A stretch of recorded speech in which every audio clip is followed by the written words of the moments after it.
2050, kelaparan merajalela. Populasi dunia meningkat sampai 9 miliar jiwa, walau tingkat kesuburan manusia menurun.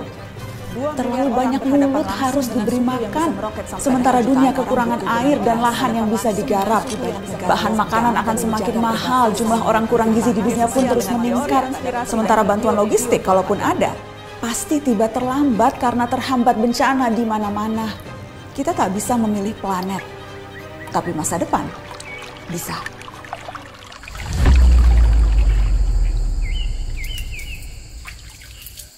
Tanah, air, pohon-pohon, udara, dan seluruh kekayaan alam adalah harta yang diberikan Tuhan kepada manusia, kepada kamu, kepadaku juga,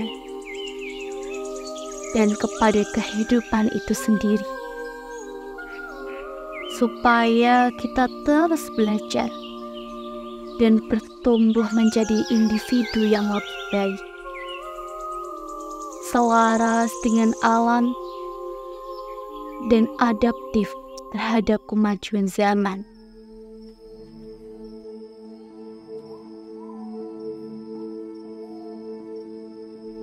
Ya, aku sepakat.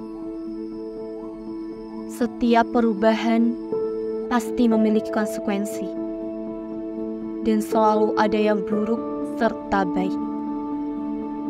Dan aku pun setuju,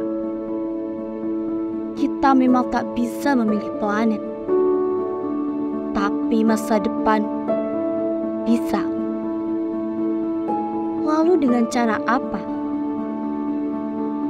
Aku kira dengan cara-cara sederhana yang ada dan mampu kita lakukan sebagai anak muda, sebagai pelajar, sebagai generasi emas Indonesia mendatang.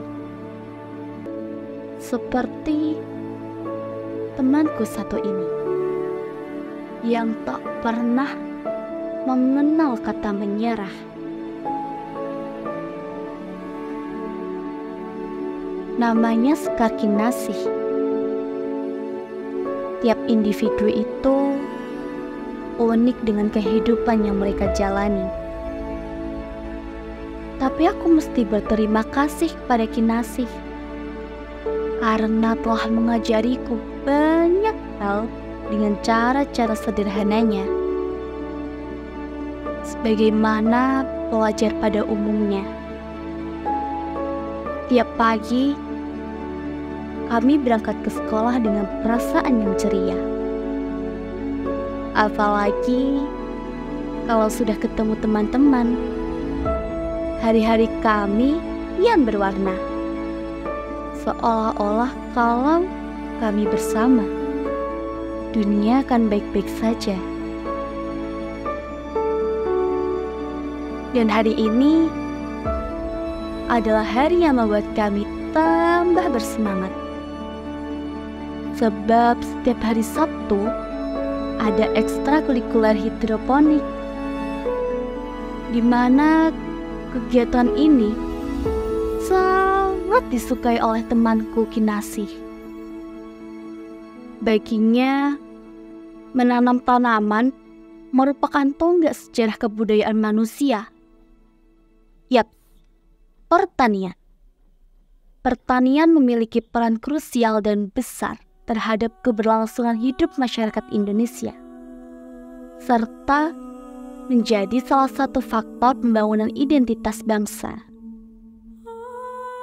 Perkembangan menanam tanaman dengan menggunakan media air ini terus berkembang dari waktu ke waktu.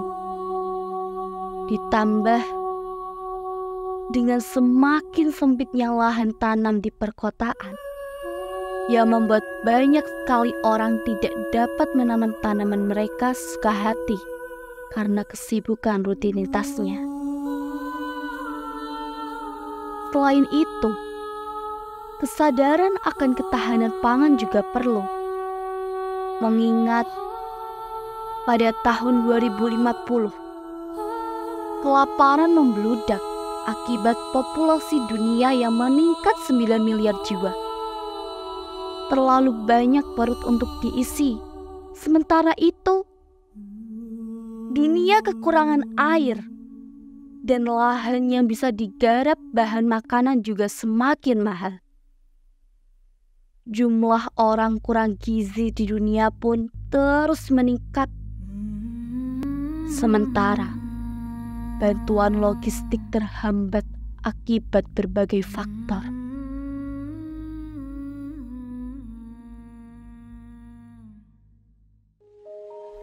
Nah, di tengah berbagai tantangan dan hambatan itu, usai pulang sekolah, Kinasih dengan kegigihannya menghidupkan praktik pertanian modern yang bisa dipraktikkan siapa saja.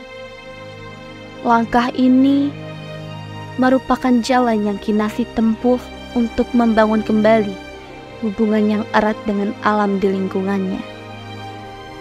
Serta ia berusaha menciptakan solusi berkelanjutan dalam menghadapi kerusakan lingkungan dan kepedulian akan ketahanan pangan keluarga atau orang-orang di sekitar. Seperti saat masa-masa pandemi, menanam sayur untuk konsumsi sehari-hari. Dari sanalah, diam-diam aku mengagumi Kinasih. Ia perempuan mungil yang terampil, kuat, gigih, dan pantang menyerah.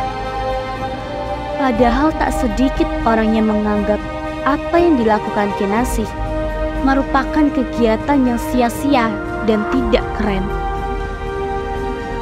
Dan bagiku, selain unik dan inspiratif, dia juga pemberani. Berani bertindak, berani memilih jalan yang tidak semua anak muda berani pilih. Berani bertahan meski disepelekan. Berani berbagi ke sesama, dan berani memantaskan diri guna menyongsong Indonesia yang lebih baik lagi. Entah disadari atau tidak, darinya aku belajar. Seiring bertumbuhnya kami, dengan dua tangan yang kami miliki, kami sadar bahwa satu tangan untuk membantu diri sendiri dan yang lain untuk membantu orang lain.